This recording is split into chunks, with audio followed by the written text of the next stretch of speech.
Ok les gars, juste avant que la vidéo commence, j'ai une petite annonce à vous faire. Juste pour vous dire que mon code Antoine sur Greenway passe de 10 à 20% jusqu'au 19 mars inclus. Donc si tu veux refaire ton restock en complément alimentaire, que ce soit du zinc par exemple, du magnésium, du multivitamine, de la protéine, enfin tout ce que tu veux, c'est le moment de faire une bonne affaire. Tu passes par le lien dans la description, tu mets le code Antoine et tu as 20% de réduction. Allez, c'est parti pour la vidéo. Hello la team, j'espère que vous êtes en forme. Aujourd'hui, nouvelle vidéo sur cette chaîne, nouveau vlog, on va parler épaules. Je vais vous montrer la séance qui m'a permis de rattraper ce point faible. Donc comment gagner en volume au niveau des épaules. Je vais vous montrer les stratégies que j'utilise. Je fais cette vidéo parce que je me sens assez légitime pour en parler, étant donné que c'est un réel point faible chez moi et que quand j'ai commencé, enfin je vous mettrai les images à l'écran, vous voyez à quel point j'avais pas du tout d'épaule.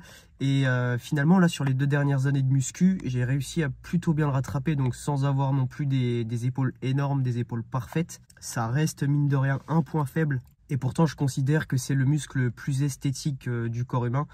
Et que quand il est correctement développé, sur un physique, ça change tout. Niveau largeur, niveau charisme, enfin bref, tout ce que vous voulez. Mais c'est vraiment le muscle qui va faire, selon moi, la carrure. Bon, allez, j'arrête de parler. Moi, je vous retrouve pendant ma séance. Ok les gars, du coup on se retrouve en voix off pour vous commenter ma séance. Je commence ma séance donc après un bon échauffement au niveau des épaules, la coiffe des rotateurs, des coudes, poignets, etc. Je commence direct par mettre l'accent sur l'arrière d'épaule. Donc je fais comme premier exercice de l'oiseau à la poulie vis-à-vis. J'aime énormément cet exercice, j'ai un super ressenti. Et le fait de le faire à la poulie, tout simplement, tu auras une tension qui est continue. Et allongé comme ça sur le banc, bah, ça t'évite de tricher et de faire trop intervenir d'autres muscles. Et là, tu es bien focus sur l'arrière d'épaule. Donc je fais en général 4 séries, entre 10 et 15 répétitions, donc histoire de bien chauffer ce muscle. Alors ensuite, pareil, je reste sur la poulie vis-à-vis. Et là, je vais venir faire tout simplement des élévations latérales sur les poulies vis-à-vis, donc des deux côtés. Parfois, je fais en unilatéral. Donc l'unilatéral, ça permet de mieux te concentrer sur ton épaule, sur ton côté. Là, les deux bras, ça me convient aussi. Et comparé aux haltères, donc c'est pareil, tu as la tension qui est continue. Donc en bas du mouvement, tu as toujours de la tension. Et c'est vraiment incroyable. Donc là, pareil, 4 séries entre 12 et 15 reps. Donc là, c'est mes 2 exos qui vont me servir tout simplement à pré-fatiguer mes muscles et pour pouvoir mieux les ressentir sur la suite de la séance. Alors du coup, on a commencé par un exo pour l'arrière d'épaule et pour le deltoïde médian. La troisième exo et premier exo de base, entre guillemets, pour l'arrière d'épaule. On va faire du rowing sur un banc incliné. Si vous avez des bonnes machines qui vous permettent d'avoir le buste appuyé, de faire des tirages comme ça, à coude assez ouvert, faites-le. Si vous n'avez pas comme moi, bah, vous faites sur un banc incliné avec des haltères. Et en fait, vous allez ouvrir les coudes à 45 degrés à peu près.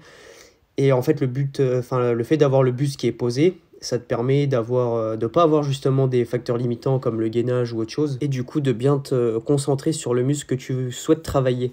Donc là, 3 séries entre 10 et 12 reps. Ensuite, on enchaîne avec un exercice pour le deltoïde moyen. Donc là, je fais des élévations latérales assises, donc assez lourdes. Je me permets de tricher sur cet exo. C'est vraiment l'exo bourrin pour cette partie de l'épaule. Donc 3 séries entre 8 et 10 répétitions. Donc bien évidemment, quand vous avez un point faible, il faut le travailler proprement, des fois en série longue pour le ressenti. Mais il ne faut pas hésiter non plus à le matraquer sur des gros exos et mettre bien lourd pour qu'il puisse se développer tout simplement. C'est comme les autres muscles.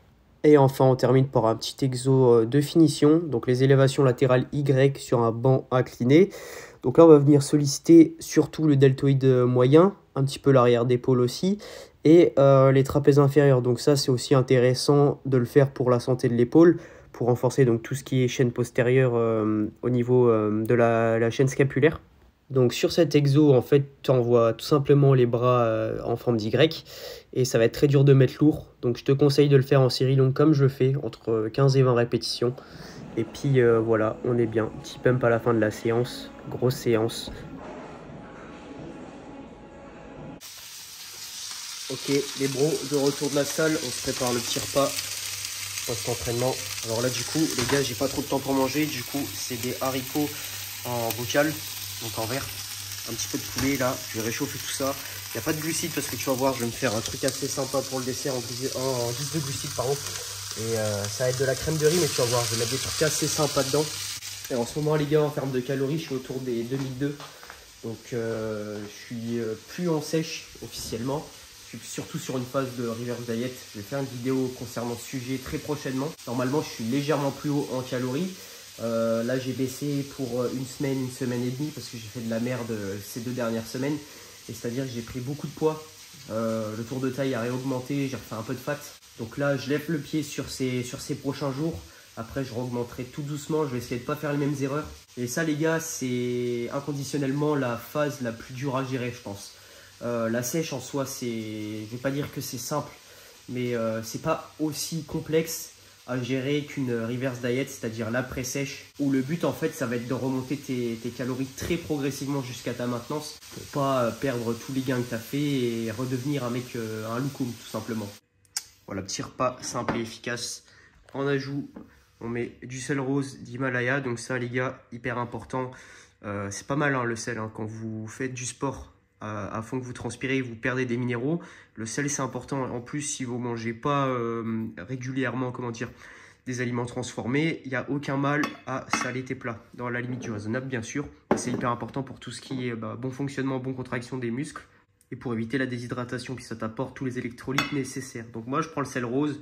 Voilà, c'est un peu plus riche, c'est un peu plus varié en, comment dire, en minéraux. Donc voilà, complément après l'entraînement sur le repas du midi, multivitamines et minéraux, bien sûr, Greenway, le meilleur multi du game. Donc les oméga 3 de capsules et la créatine entre 5 et 7 grammes à peu près. Donc là les gars, je vous rappelle 10% avec le code Antoine si vous passez votre commande sur Greenway. Petit tuto pour préparer une bonne crème de riz les gars. Donc déjà ce qu'il vous faut en ingrédients, de la crème de riz. Celle-là c'est la Nutrimus, je ne l'ai jamais testée. Je vais voir si elle est bien ou pas. Il faut une bonne crème de riz les gars, il ne faut pas juste une farine de riz. Je sais qu'il y a des marques de compléments alimentaires, ils vendent de la crème de riz mais finalement c'est de la farine de riz et ça va pas comme tu veux en fait. Donc là je vais tester la Nutrimuscle. Je sais pas du tout ce que ça vaut. Normalement je l'achète en magasin bio. On va se mettre 70 grammes. Ok, parfait. Tac. Franchement, j'ai pas de partenariat avec eux. Si c'est bien, je vais vous le dire. Si c'est de la merde, je vais le dire aussi. Alors là, les gars, après, ce qu'il faut faire, c'est faire bouillir de l'eau. Et tu mets environ 4 fois le volume d'eau par rapport à la crème de riz. Donc là, j'ai 70 grammes de crème de riz. Il me faut du coup 280 grammes d'eau à peu près. Entre 3,5 et 4 fois, quoi. Tu peux touiller un peu au fur et à mesure.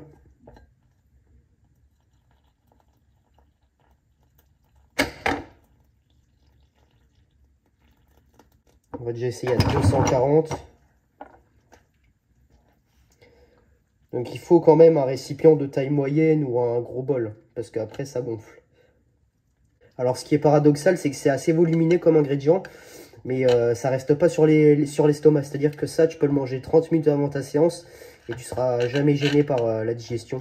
Écoute, ça m'a l'air plutôt pas mal. On va rajouter de la flotte.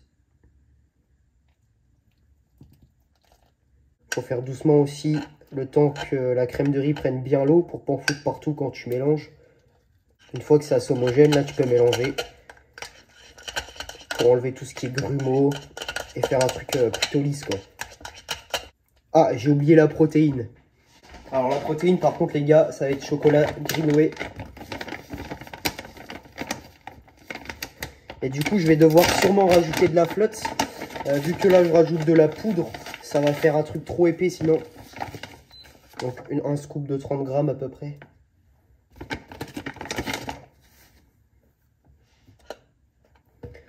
Je vais rajouter un petit peu de flotte. Bon, la texture ça donne ça, c'est pas trop mal. J'ai un peu fait de la merde sur le mélange. J'aurais dû rajouter la prot avant.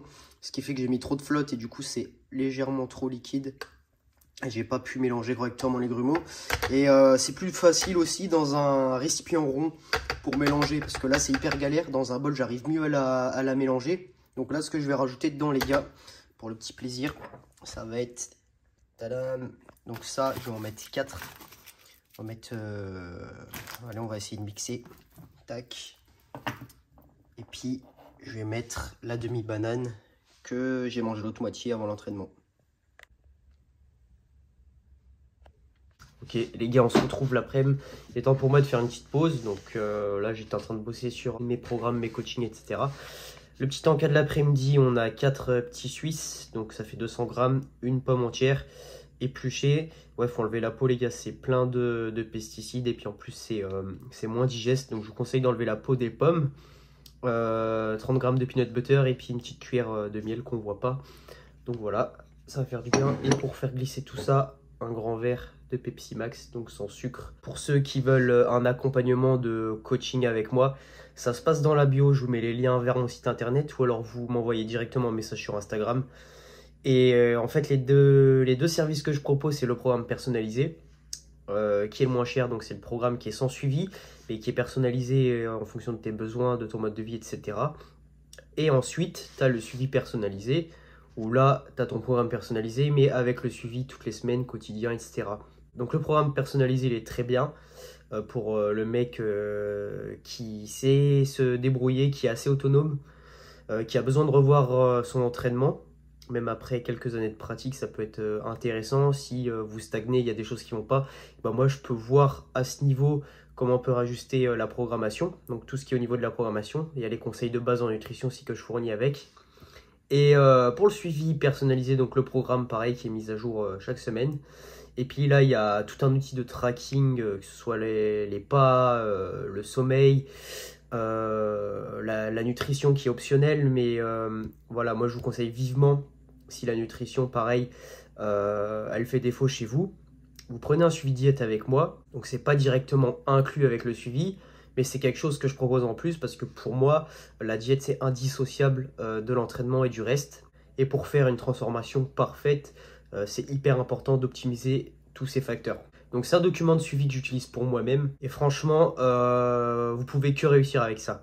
S'il y a la confiance par derrière, la communication entre l'élève et le coach, la progression est quasiment assurée à 100%. Premièrement, oui, il y a la nécessité de me faire confiance. Je suis diplômé déjà premièrement, j'ai 5 années de pratique derrière moi, d'apprentissage à côté, hein, parce qu'il ne suffit pas d'avoir une licence ou un BP. Et après, c'est parti dans le milieu du coaching. Non, il faut se remettre en question tous les jours. Il faut se mettre à jour notre base de données, apprendre encore et encore tous les jours. Et par contre, toi, de ton côté, il faut que tu sois assidu, il faut que tu suives, il faut que tu sois ultra déter. Et en fait, dès que les deux éléments sont réunis, et bah là, la réussite, elle est quasiment assurée. Donc si tu es intéressé, tu vas dans les liens de la vidéo là. Je te mets tout dans la description. Tu as le lien vers mon site internet où tu peux commander directement ce que tu veux. Ou alors, si tu as d'autres questions, tu viens me voir en MP sur Insta. Donc tu as le lien aussi dans la description.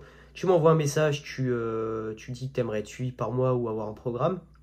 Et puis après, moi, je t'envoie tout ce qu'il faut, les questionnaires qui sont nécessaires pour que je puisse faire ton programme. Ça prépare le cheat meal.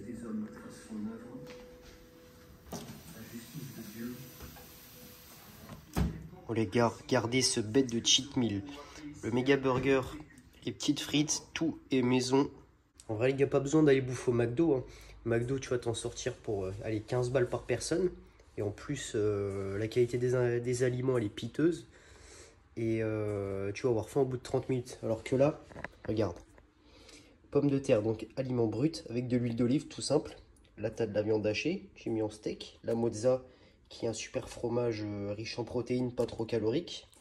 Le bacon, le pain de boulangerie. Et ça, l'assiette, t'as à peu près 5,50 €, 6 €. Et c'est vachement meilleur pour ta santé, hein. Après, tu peux te faire plaisir en allant dans des restos qui sont bons et tout. Mais style, pour les personnes qui ont pas trop de thunes et trucs comme ça, et bah, ça fait large le taf.